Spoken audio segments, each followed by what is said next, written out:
What's up, guys? Welcome to another edition of Before the Whistle, presented by BRK Insurance Group. If your business is looking for the best in employee benefits, commercial property and casualty insurance, or retirement and 401k plan services, there's no one better suited to meet your challenges and build a plan centered around your needs than BRK Insurance Group. What's going on, y'all? Welcome back to Before the Whistle. I'm your host, Maddy, and wow, that's really all I have to say just to start things off, talking about what I would call just a whopping 45-10 victory for Tulane over the USF Bulls. A game that was very much marked on the schedule going into this year. And as these first couple games of the year unfolded for both teams, as a very important matchup with potential conference title implications there for both sides, especially on the heels of all of, at this point, noise and distraction around the Pac-12, Tulane, Memphis, and USF kind of being this package deal as the football programs to poach out of the AAC. And obviously that doesn't matter in terms of what they're doing right now in this conference, but it made it very clear kind of who the big three were in the AAC right now. And after this weekend, I think Tulane really made a case for being at the top. The other cases I suppose you would make, Army, Navy, it's very interesting having the serving academies really making a run here, but this was an important game for Tulane, and the phases that you really needed to see have a strong outing, had a strong outing. I would say the top two things going into that game were Tulane's pass rush needed to show up. That kind of sounds like we've been a broken record at times over this season, but it's true. And for a unit that had 8 sacks on the season going into this week, to have 6 sacks on a quarterback that you knew could do some damage on the ground and in the air, that is really impressive to me. To just completely stifle their running attack to 26 yards, that after they ran over 200 on Alabama, because that was the thing going into this game, was you had two opponents that really had some tests to start the year, with Tulane obviously playing Kansas State and Oklahoma, losing both of those contests, USF playing Alabama and Miami, losing both of those matchups. The game against Alabama looked a lot closer than the final score would have showed for them. It was 14-13 for a considerable part of that game. But if you're going off scoreboard watching, which I don't recommend, but it kind of seems to be what the pollers do at this point, Tulane held their own a lot better with their Power 4 opponents, respectfully. But all of that really doesn't matter when you start conference play. Tulane started conference play with a bang. That's what I really want to focus on today. Just the team clicked. You saw a lot of things that I think were breaking through some growing pains, mostly on defense in these last couple of games. But you also, I think, wanted to see that game where Darian Mensah really just took it and ran with it. Yeah, you saw a lot of that in the Kansas State game. I thought that was really his defining moment, was this complete domination of the USF Bulls. And so just talking about both sides of the ball, how dominant that were, and why I think waiting for a team to click and that patience is really important. That's going to be my focus on today's show. Now, it's just one game of really, really productive pass rush, but there's a lot of context here. I think, again, those games against Oklahoma and Kansas State ultimately mattered quite a bit for this team. There's definitely going to be some discourse at the end of the year as the season goes on with respect to college football playoff rankings, AP top 25 coaches poll, and the like. If Tulane had won one of those, it's safe to say they would probably be in the rankings. Then the conversation turns to, well, do you kind of go with the teams that schedule the easier teams that have better records than Tulane does? But when you're looking at a team pound for pound and what they're able to do out there, I think you really saw the speed of the game and the difficulty and level of competition, the hostile environment of playing on the road after a tough loss to another credible Power 4 opponent really pay off in this game. I also think that I was a little higher than most people on the pass rush coming out of last week's game, where, yes, they weren't able to get to Ben Woolridge, the Raging Cajuns quarterback, as much as you would have liked. They got there in the fourth quarter, but being on the sideline, it's, for me, the run game and the pass rush are something that I feel like I've gotten a different appreciation for in a lot of ways, but B, just get a lot of really up close context that even watching film, when I do so with working on the scouting academy and the like, there's only so much you can see. There's no bird's eye view camera that goes directly over, for example, the pass rush where I'm getting at here, where you'd like to be able to see how they use their hands in some of these battles one-on-one with these linemen, but sometimes the angle doesn't really allow for you to see that. All of that to say, I could see a lot of that in games. And while I can't exactly I don't have the recall that, someone like John Summerall, where he can point to XYZ play. I just don't have the film on handy at times, but I just remember feeling like there were a lot of guys that seemed like they were really on the cusp of starting to break through. And then I think back on just a lot of the context that I've received with some of the interviews I've done on Sports Illustrated, and also one of the segments on Welcome to Uptown that Tulane does on ESPN Plus and YouTube, which I highly recommend watching. The way they focused on a position group by the week has really, it's colored a lot for me. I've been able to learn quite a bit from it. So my takeaway from that really was Parker Peterson moving to nose guard, how really incredible that switch has been. But he's been really productive, and it's almost incredible to say that because usually there is a little bit of a period of waiting to see where the things kind of click there. But the interior has been a point of strength for Tulane. He just happened to really show that up. Then I think of someone like Aiden Huntington, where I brought this up in a few of these episodes, and I think I did after last week's game. When I had interviewed him a few weeks back before the Kansas State game, it still strikes me that he really didn't have an understanding of pre-snap alignment, keys, what to look for, and that a lot of his film study was largely self-directed on PFF, looking at his opponents himself. When you're looking at pre-snap alignments, just thinking about all of the different things that defensive linemen can look at to tell if it's a run or a pass. A lot of it having to do with the O-line stance, how set back they are in their feet, how they, whether or not they're leaned forward or not, the way their feet are turned one way or another indicates, what type of play that they're going to run. Same with their hands, their eyes. There are so many tells. It's a lot of information. It can easily become information overload when you're not really used to working with that before. Just adding on a level of that, it makes you very hyper aware of what you're having to look for. And, you spend so much time trying to look through the noise that you kind of create noise in that way, where you're not really paying attention to the snap count and focusing on, what you're going to do if you're trying to go through your head. What does this indicate? So I think a little bit of the delay there showed a little bit. And I thought that you started to see, for at least Aiden Huntington, him really start to click in that in that Cajuns game. I know they don't go by that acronym anymore. He had a little bit of, not a serious strain. He had limited snaps in this game against USF. You didn't need him. That was the really fun part about this game.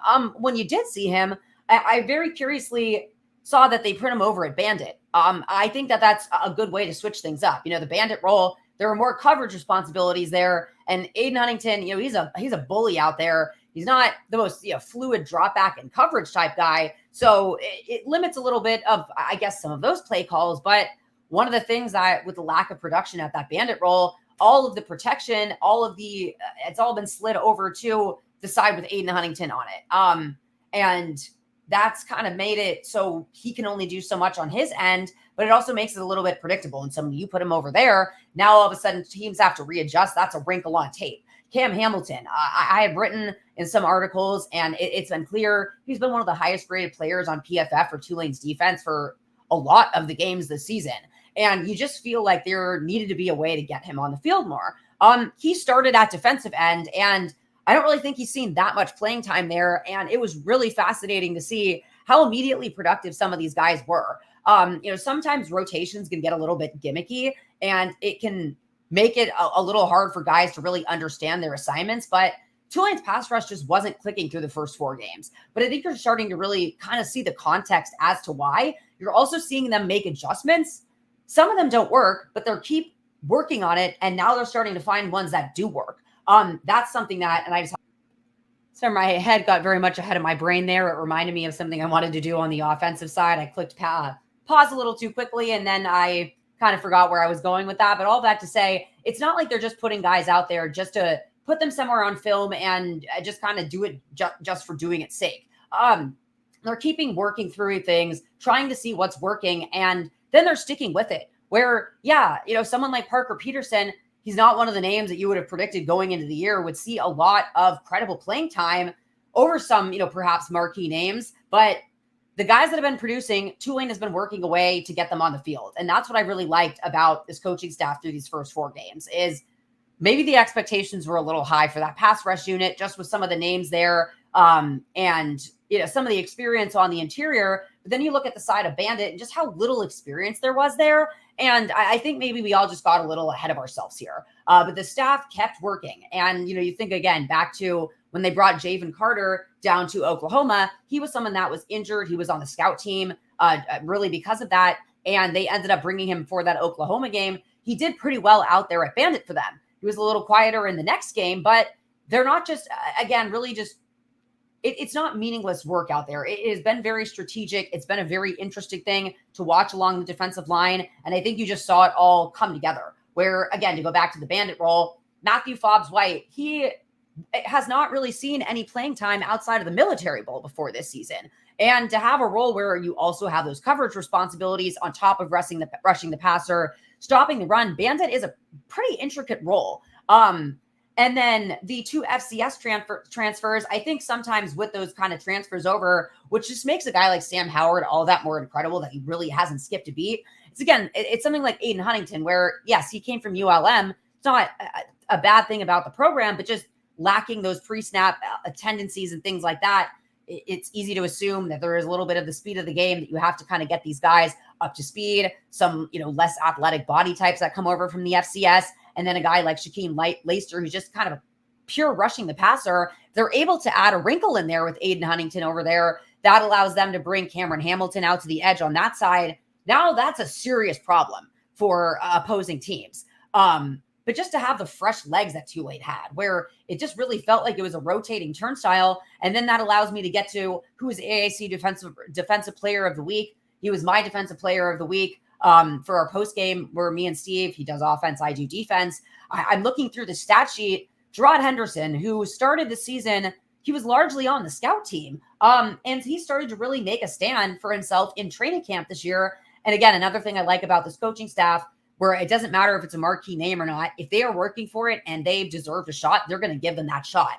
He goes out there, he has 2 tackles for loss, 2 sacks, and a forced fumble. That is a crazy amount of production from a guy that has not really seen that much meaningful game time at defensive end. But that entire unit together just completely stifled USF's offense, and it felt like their game speed all just became one. They worked in concert. They had 8 sacks on the season. They had 6 in this game. They just completely made the opposing offense look pedestrian. The injury to Byron Brown, very unfortunate. There's nothing you can really say about that. Player gets low blocked. He gets, unfortunately, goes into his lower body. That is just kind of the SHITTY part of this sport. And you really hope for the best for him. But even prior to that, they were making him look like there was something kind of wrong with him out there. There were a few opportunities where it looked like he had some time to take off and run. There was a time where he got up to Sam Howard. It reminded me a lot of a John Bryce Plumlee play where when they came back for the championship game, granted he had a hamstring injury, but he just kind of slid right in front of Dorian Williams and just had this image of him towering over this guy. You had that in Sam Howard over this Byron Brown. And it also reminded me quite a bit of how Tulane made Frank Harris last year, just turned him from Cinderella into a pumpkin, for lack of a better term. I could not believe that was a 7-8 year, however many years Frank Harris had been playing, but we heard so much about this quarterback coming into this game. Again, he had the same amount of, he was the only player besides Jaden Daniels to have the amount of rushing attempts that he had alongside 3,000 passing yards. Last year, he set 12 records for USF. He's their leading rusher going into this year. He had negative 12 yards at the end of the day. Another one of their running backs, negative 3 yards. They had 26 total rushing yards on the day. It was just a complete shutdown. And run defense has been something that's been a little concerning for Tulane for this year. They've allowed a few more 100-yard rushers than they have in the past, but that was not the case this weekend. And I don't even really have that much to say about the coverage because you barely even needed it in that game.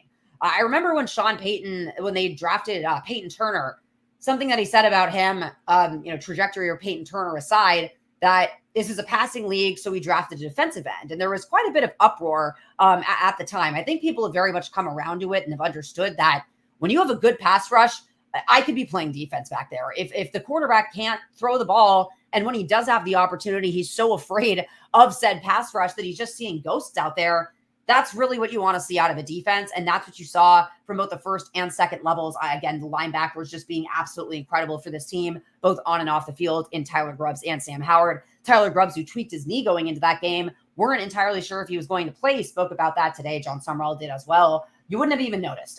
He is just an ultimate fighter. You could not ask for more from them. The one thing I will say that I really did like about this game was the explosive plays went down from a coverage perspective, and the defensive backs were making plays on the ball rather than the player, or just kind of trying to catch up with them in phase. Thought you saw that the conditioning was there, and there were a few times where, yeah, it wasn't a takeaway, but pass deflections are extremely important.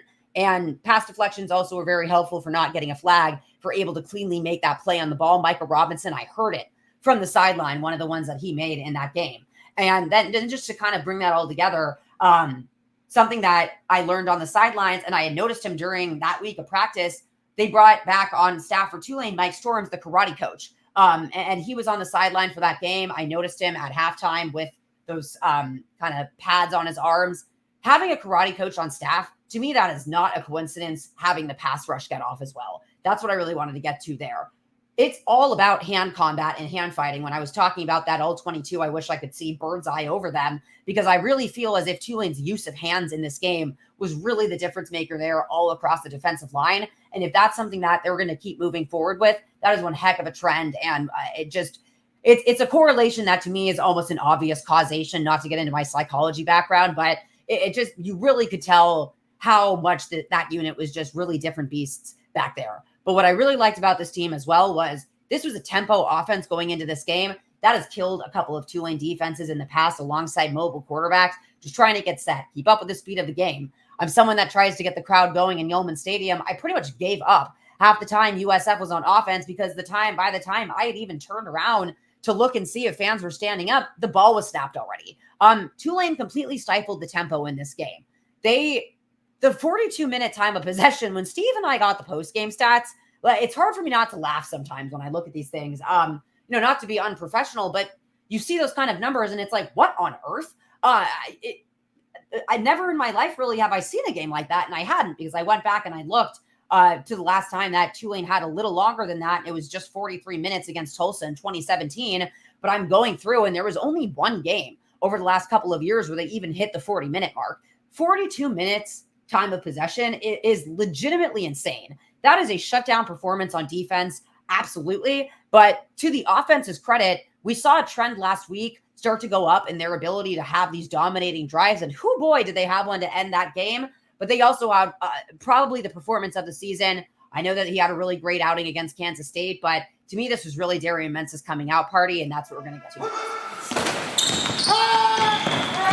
Make an argument for going back and forth as to what was the better outing for Darian Mensah as a quarterback to start this year, Kansas State or this last game. And for me to make a case for this last game, here's why. Going into Kansas State, we really knew what Darian Mensah had in his poise, and I think that's what you really saw, his poise and being very, very ahead of his years, being able to read coverage back there. But looking back at that game, Kansas State had absolutely no meaningful game tape on Darian Mensah. Yes, you had the 52-0 opening victory against Southeastern Louisiana. Very hard to really learn from a game that was just so lopsided, where they were really just having their way with things. You didn't really see him that much under pressure and what he did in those situations. So it was a little easier, I think, for them to catch Kansas State quite a bit off guard. Whereas now you have several games of tape on this quarterback in Darian Mensah. And I think you saw that show a little bit with the Ragin' Cajuns, where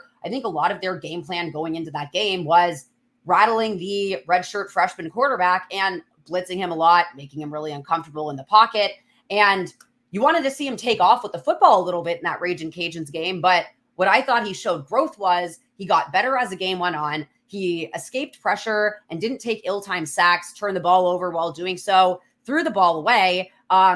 That to me was a great improvement compared to the last couple of weeks, where he was trying to kind of keep making plays, keeping them alive, taking bad sacks when you couldn't take them, having those turnovers when you really couldn't have those either. And that really, to me, showed growth in that game. And I really liked, I brought this up after that game in my post-game victory recap, but when he looked for the touchdown pass he threw to Reggie Brown, saw Alex Bauman open, and you really saw the game just slow down for him in that moment. You could just see how calm and collected he was back there. But those were just kind of those fleeting moments. And so I think there was just a little bit of pressure going into this game where Obviously, it's not up to Darian Mensah to win or lose the game. But I think the expectations, too, going into the Kansas State game were, yes, it was a really great season opening victory, but no one really knew exactly what this Tulane team was capable of. Now I think you know what they really are capable of. And yes, it would have been important looking forward, rankings and all that for winning one of those opening games. But the conference championship, you can't have the playoff conversation unless you win your conference, at least as a G5 school. So that is more important in the moment, winning in conference play and going up against an opponent that's now had several weeks to prepare for you that equally wants to make a statement. So that to me is really where you saw Darian Mensah grow. You saw him run a little bit more in these last couple of games where he took some hard hits in this game. And that's something I could hear on the field. And you could just see him hurting. You would never be able to tell on the sideline at all. It's been pretty incredible to watch. He just goes over, sits back down with the iPad with Coach Craddock, with Ty Thompson, who's always there, iPad ready to go. And they just get to work. He is never rattled at all on or off the field, but those hits hurt. But unfortunately, that is part of playing quarterback. And he's taken those hits because he's been willing to throw, knowing that he's going to get hit a couple of times. I think I saw at least one moment in that game, and that was something that was really a quality of Pratt, where that also endears your team to you quite a bit. When they know that you're willing to do that, it also endears teams in the future looking ahead. That's something that you really, when I say that, I'm talking about the NFL. I'm not talking about stuff with respect to this, but scouts, that's something that they look for in quarterbacks. Are they willing to throw when they're going to get hit? Because that's going to happen in the NFL. So to see that this early on from him, see him start to be a little more comfortable taking off, where yes, you'd like him to be able to extend some drives. At the end of the day, I think, it's better for me at least, and this is just a personal preference, to have a quarterback that would rather not take off than one that's just a little too happy to do so, because I think it's hard for them to really grow as quarterbacks, get their progressions down. If you just kind of start taking off, don't go through all of your reads, also exposes you to quite a bit of hits. And we saw that in these last couple of games. We saw Ben Woolridge get hit pretty hard a couple of times. We saw Byron Brown, unfortunately, again, that was just a bad play, but 6 sacks on the quarterback. They were really, really getting to him back there and making it so he was unable to run, having negative 12 yards on those rush attempts, of which he didn't really have any on the day. So you saw a little bit of growth there from Darian, but you saw him, all of the passes that he makes, it's not like they're just little chip shots up the field. And just looking at the stats in this game, looking at explosive plays going into this game, that was something that was a bad trend for Tulane's defense, defined as 15 plays or more. And one of these stat broadcast websites has, big plays for Tulane where they had a gain of 15 plus or more on passing plays. They had 9 in this game. That included a 35-yard pass to Alex Bauman and a 46-yard pass to Dante Fleming for a touchdown, 27-yard pass to Mario Williams for a touchdown. And I saved this one for last, his 53-yard touchdown to Mario Williams, because that was one that came right after he made that 3rd and 10 run. Got hit a little hard after that. For him to make that 3rd down and 9, that's not an easy conversion to make with your legs when you're not the most comfortable runner out there. And then to immediately follow it up with a 53-yard pass, that is a really good sight to see. And Tulane also, what Darian's doing is he's spreading the ball out. He's getting guys involved. He's not hyper-focused on one quarterback. That was something even my dad noticed up in the stands, up in the upper deck for this last game he was there, was you could tell bird dogging is a phrase where the quarterback just stares down their read. I saw it on the sideline too. I'm like, well, this is pretty obvious who he's going to throw to. Oh, yep, he's going there again. For some reason, he was just really telegraphing quite a bit of what he was going to do. That's something that you don't see from Darian Mensah, and you don't see him hyper-focus on a guy. What you see him do is when a guy is hot, he's going to keep going to him. And that was Dante Fleming in this game. But Mario Williams followed him up with almost, I believe, another 100-yard game behind him. And I can pull up the stats just to have the actual information there. But that's something that we really haven't seen for Tulane in the last couple of years, is just multiple receivers having, so Dante Fleming, 7 receptions for 126 yards, and Mario Williams 4 for 94 yards. To have that much production from 2 different wide receivers, that's something that is really great to see for Tulane. Even though you don't necessarily have a wide receiver one, you have so much in those two guys. And then Keith Brown, to me, it's what he does on the plays that he's not always the read or the target on the play. He's one heck of a blocker, and he can really, really stretch the field with those kind of jet sweep motion plays out of the backfield. And I think you'll just start to see him keep getting involved more and more throughout this season. But I just felt like the wide receivers, the poise and the focus there was just so much greater immediately to start off compared to last week. And I really think the Heat had so much to do with a lot of the way the mentality was towards the end of the game. Obviously, I can't be on the opposing sideline. I'm sure they were just as really out of it at that point, as we all were, just kind of dissociating in that heat in Lafayette, which at least really wasn't the case in this game. But I just saw really Mario Williams come into this game, and he just immediately hit a different gear after that first drive, going all up to the defense, really talking as a unit, and really stepping up for Darian Mensah. So, for him to have 326 passing yards on 18 attempts and be 18 of 22, that is pretty incredible, all things considered, and doesn't turn the ball over. And then what you really have to me is obviously the run game is great. Mekhi Hughes is fantastic. Trey Cornist has been a really good surprise back there. But the offensive line for Tulane, for not really having the best outing to start the season, the run game really wasn't that great with the blocking there. And Darian, there were a few times where he was under pressure. They have really been the glue holding together this team. And I think that just says so much about what that unit's been able to do, form an identity, and how much that veteran leadership and presence on that line has made such a difference for the rest of the offense. But the last thing to me that's been such a wrinkle for this team is you have to give credit here to Joe Craddock and Ty Thompson for both Ty Thompson's execution, attitude, willingness, and ability, and Joe Craddock's creativeness in using Ty Thompson in ways that I don't even think we could have fathomed just a few weeks back, where he was the fastest guy on the team. So when he doesn't win the quarterback job, yeah, it's great to get him involved, have him do some running plays out there, very much like Taysom Hill for the Saints.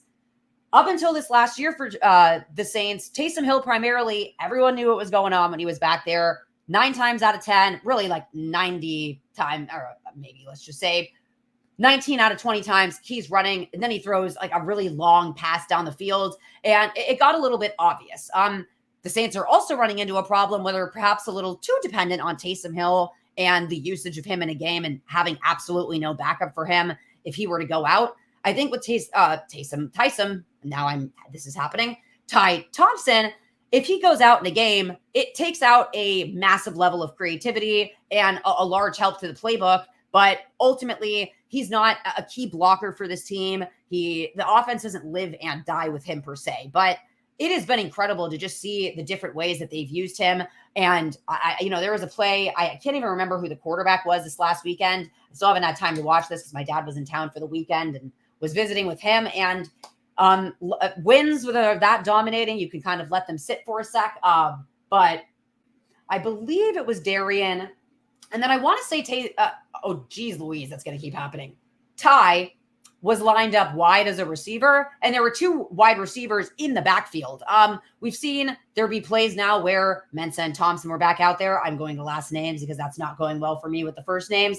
We've seen him line up as a receiver in motion against Oklahoma. He vacated at the last second. They throw a touchdown pass to Mekhi Hughes right there. He's thrown a touchdown pass to Reggie Brown. He's rushed in several touchdowns, but just the way they've been able to use him, it feels like Joe Craddock has just had a menu of plays maybe for a rainy day if I ever stumble on this type of player, because it's really been incredible to watch how important he's been to this offense for, coming in, trying to win the starting quarterback job. I just think there was a lot on his shoulders, and it's really been awesome to watch just how much he's come into his own and had such a great attitude and really enjoyed this role. It's a fun role. It's one that gets you out on the field in a lot of different ways. And I think it gets you up to game speed in a way that you're just not going to get in a practice setting, taking those reps with first team, second team, what have you, getting him in there, having the game speed, seeing how protection is in real time and incredible moments, not as garbage time cleanup at the end of games, even if it's for limited snaps. And something too, that there was a little bit of a delicate dance. It felt like at times that they were still trying to figure out when Drew Brees was still the quarterback for the Saints. Sometimes it felt like the momentum of a drive, or, it was a hot hand. Why are they subbing in Taysom Hill kind of thing? I feel as if they've really figured out the right times to use Ty Thompson, and not in a way that detracts from Darian Mensah. But that was something too, where I remember that was a thing with Derek Carr. I don't know, I think it was just kind of rumors, but there was something that started last year when, the team wasn't doing well. Fans were upset about whether or not he liked the fact that Taysom Hill had a ton of red zone touchdowns. Just all of that aside, it is something to consider. But I think Darian has been just as excited about Ty Thompson, and you've really just seen a chemistry form between them in a really unique way that I don't think you always see with backup quarterback, because he's involved in a lot of the plays. And I think that's what you saw a lot of the chemistry with Drew and Taysom Hill was a lot of the time he was out there involved in the playbook. And then I also think that just really helps you have such a good understanding of how the rest of the team really works. And, just looking at if something in the future, Ty Thompson, I'm not sure what his long-term trajectory is. If it ends up being, he is literally the next Taysom Hill, maybe that's something he has fun with and goes for. If he's looking to play quarterback in the future, I don't know. All that to say, having such a good understanding of what all the different position groups do, that helps you a lot. And I think it also really helps Darian Mensah when he's being such a good mentor to him on the sideline in those moments, pointing out things on film. I think there's really something to be said about, I've ran now a little bit of routes out here. I've been in the backfield, so I can understand these things in a way that I didn't understand as much when I was just playing quarterback. And his willingness to really sit with him and work with him. I think you just saw Tulane really click as a team on both sides of the ball, and going through really just the storytelling of on and off the field. What I could see on the sidelines, I think really colors why. And it was as convincing of a victory that you could ask for. I think back to maybe the FAU game last year where Michael Pratt's hometown, Tulane just came out and dominated from the beginning, where you were never really worried at all in that game. But this was a little bit of a shock to the senses for everyone, I think, because USF coming into this game, again, holding Alabama, holding Miami toe-to-toe, all things considered, they rushed for 200 more yards on Alabama than they did for Tulane. Tulane put themselves on the map this week. They should have put the country on notice. They definitely put the conference on notice. And I don't think that they are kind of operating as the quiet underdogs anymore after that overwhelming victory. But that's how you really contend for championships. And Tulane showed that they have the capability to do that in that win over the Bulls.